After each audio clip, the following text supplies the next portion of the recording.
Hey friends, welcome to the Farm and Pastor's Wife. I'm so glad you're here.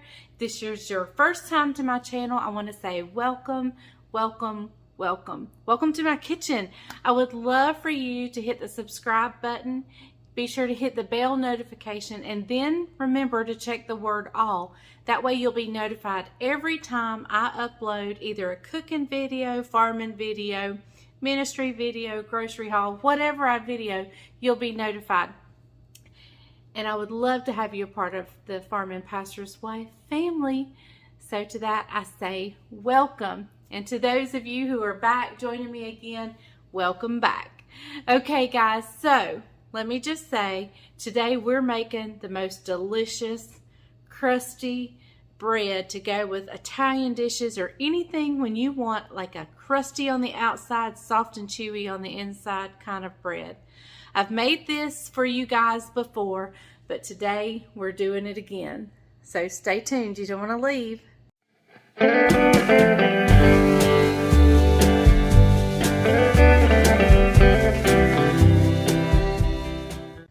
Okay guys, so the hair up can only mean one thing. It means we got some serious cooking fixing to go down in here.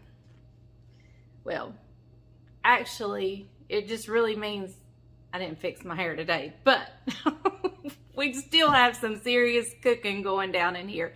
Today we are celebrating Jessica. If you're new to my channel, Jessica is my son Isaac's girlfriend. Her birthday was several days ago. We actually had a birthday dinner at her mom's house on her birthday. But I've started this new thing with the family that they get to pick whatever they want as a birthday meal, and we'll pick a day and I will fix that for their birthday. So today she has chosen shrimp scampi. The girl loves some shrimp scampi. And for dessert, she requested the banana cake. Kim Peters submitted a recipe for a banana cake. I made it. Jessica fell in love with it, and that's what she has requested again for her birthday. And then we're going to make some crusty bread. So I'm going to divide this video up into two. We're going to do the shrimp scampi in one, and we're going to do the crusty bread in this one. So that's what I'm going to grab my ingredients. I'm going to gather them all together, and then we'll meet back right here at the island, and we'll make us some good old crusty bread. Okay guys, so since they're going to be here, Jessica's mom and sister are coming, and maybe grandma, I'm not sure who and all's coming, but I wanted to make 2 loaves.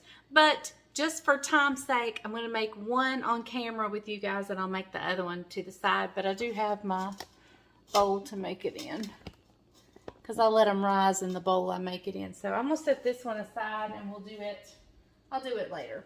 So I have my normal bread pan. Whoa, dude, sorry. See, Leslie's back to her old tricks. All right, let me turn the light on so you don't get that shadow. Is that any better? Any better? Okay, I just rinsed out my pan here. So we're going to start with bread flour. I'm going to put in 3.5 cups of bread flour. Now, I've been asked, can you use all-purpose? Yes, you can. I just think it's better with the bread flour. So there's 1/2 cup, a cup, 1/2 cup, 2 cups, 1/2 cup, 3 cups, and 1/2 cup.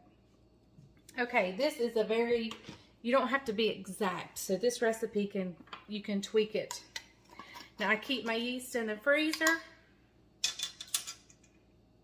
So I'm going to go in with 2 tablespoons of yeast. I mean, not tablespoons, no, 2 teaspoons.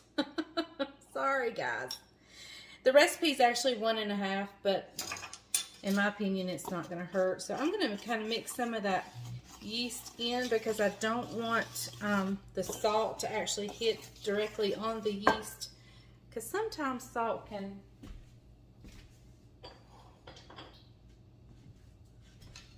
deactivate the yeast or kill it or whatever. So I'm going to go in with 1½ teaspoon of salt. You don't want to leave the salt out because that's very important. Now, in this container here, I have 2 cups of warm water. Y'all are not going to believe how easy this recipe is. 2 cups of warm water. I'm going to start with 1½ and see where we are. I'm going to start there. And listen, you do not need one of these utensils for this. It works really great for this.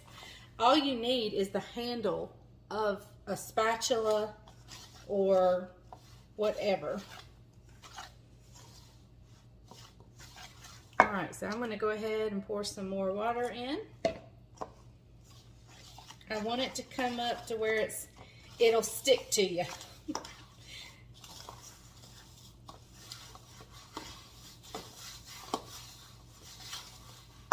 And I'm rolling it around. I'm going to add just a little bit more water.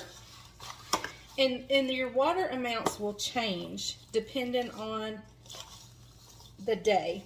And you see what I mean when it looks sticky and so forth? That's the way you want it. All right. There you go. All right, I'm just going to kind of bring it all together here. All right, so now that is going to rise. I'm going to stick this in the oven, turn the oven light on. I'm going to grab one of my bread towels. I'm going to stick it in the oven. Oven's off, but I'm just going to turn the light on and let it sit for about 1.5 hours. I'm going to make the other bowl and I'll see you back. It'll be a second for you, but it'll be 1.5 hours for me. Okay, y'all, they're out of their first rise. I always tighten that up too much and then I loosen it too much. Okay, so I have 2 here. We'll slide this one out of the way. And just look how it's fluffed up. And you literally do not ever have to touch this bread. So I'm just going to kind of bring it together with the handle of my dough hook. And I'm going to grab out real quick. Let me grab the other, the bread flour. I forgot and had already put that away. So I'm going to just sprinkle around the edges some bread flour. And that's going to be for looks and to help it pull together. And then I'm just going to sprinkle some Italian seasoning. And this is totally optional. You could use sesame seed, coarse salt. You could do anything you want. And I'm just rolling this around in that flour and that, you see, I'm just rolling it together. Okay, so we've got 2. And this is supposed to be a sticky dough. Now, technically, you don't ever really have to touch it, but I just did. Okay, so the first thing, I normally cook my bread in. Now, it's going to have to rise again, but I'm going to go ahead and let it rise in the container I'm fixing it in. So let me grab some spray. Some cooking spray. Or you could grease it with Crisco, whatever. This is just handy right now. Alright. And we're just going to plop that right in there. And if you saw, like if you wanted a little dusting of flour, you know, that just kind of makes it look artisan-like. You can dust some flour on top there. We're going to cover it. And we're going to let it rise again. And I'm going to set it actually out on my porch where it's warm because I'm going to start preheating my oven in just a little bit. So that bowl can set aside. Let's go ahead and take a look at this one. This one I actually let rise out on my porch. And we're going to do the same thing. We're just going to bring the dough together, and you could actually use this end. With this Danish dough hook, I know I'll get a lot of questions. What is this? It's a Danish dough hook. It is wonderful. One of my sweet viewers sent it to me. I had never had one. And oh my goodness, I love it. Love it. All right, so we're going to do the same thing. We're just going to kind of sprinkle the sides with some excess bread powder. And since we're kind of being consistent with our meal, I'm going to, but I have done sesame seed. I've done sesame seed. You could do poppy seed. I just tend to go for the Italian, because usually I'm fixing this bread with an Italian dish. So normally I'm doing this with Italian seasoning. I got kind of clumped together there a little bit. I'm going to pull a little bit of that off. That's a lot of herbs right there together. Okay, so I don't have another deep dish cast iron. Now that deep dish cast iron, they're hard to find. You can sometimes find them on Amazon. I think it's about 3.5 inches deep. It's a 10-inch skillet, and I think it's about 3.5 to 4 inches deep.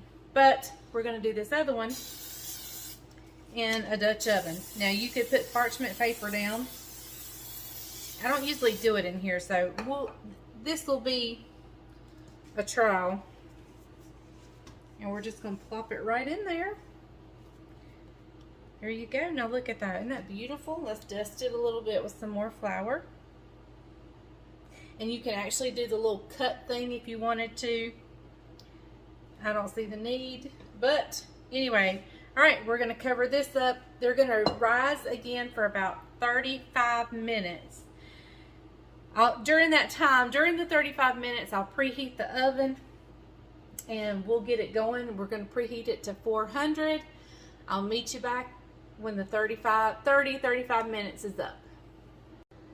Okay, so while the bread is doing its second rise, I thought I'd tell you a little bit about this bread dip we've made. We found this recipe on Pinterest. When we go to restaurants that serve crusty bread and they bring the olive oil and herbs to dip it in, we always ask for some balsamic vinegar to mix in with it. Well, this is a creamy balsamic bread dip, and it is equal parts, probably 1/4 cup of sour cream, 1/4 cup of mayonnaise, a couple tablespoons of balsamic vinegar. I put Italian seasoning and garlic in there, and that makes a delicious bread dip. I'll probably top it off with a tablespoon of olive oil and mix it in right before we eat, but it is so good. Now let me tell you about my cooking both loaves of bread. I may have to cook one at one time and then cook the other one, because I don't think my Dutch oven will fit, and I haven't figured out how to change the racks in my oven yet. So we may have to do, and that's okay, because we'll start on one loaf, and by the time the second loaf is done, we'll be ready for it. So, but yeah, I'm going to see if the Dutch oven will fit, but I don't think it's going to. And these are tricky. Don't think I don't know how to change a rack in the oven. I do. I just don't know how to in this oven. Things are a little different with this oven. So I'll figure it out before the next time I need to put the Dutch oven in the oven. So, all right, we'll be back as soon as the bread goes in. Okay, guys, there is loaf number 1 coming out. So we're going to stick the other one in just a second. Okay, y'all, here it is. Listen, I want you to hear it. Crusty on the outside and soft and chewy on the inside. Okay, guys, my cameraman is going to be fired, let me tell you. But here's the bread, and I'm going to cut it. And it is nice and crusty on the outside. And look at that crumb on the inside. So good. Okay, and here, this is the olive oil, balsamic, Italian seasoning, and garlic that I told you about we get at restaurants. And then this is one with mayonnaise and sour cream added. So if you like balsamic vinegar, these two are a must try. But we're going in, getting ready to chow down on some shrimp scampi and celebrate Jessica's birthday and this bread. Good morning, y'all. It's the next day, and I just wanted to come on and say that bread was so good. So good. And let me just tell you, this is the easiest, no knead bread that you could possibly possibly make. You don't even have to get your hands in it. I'm a dough person. I like to get my hands in the dough, so I at least touch it a little bit, but you don't have to.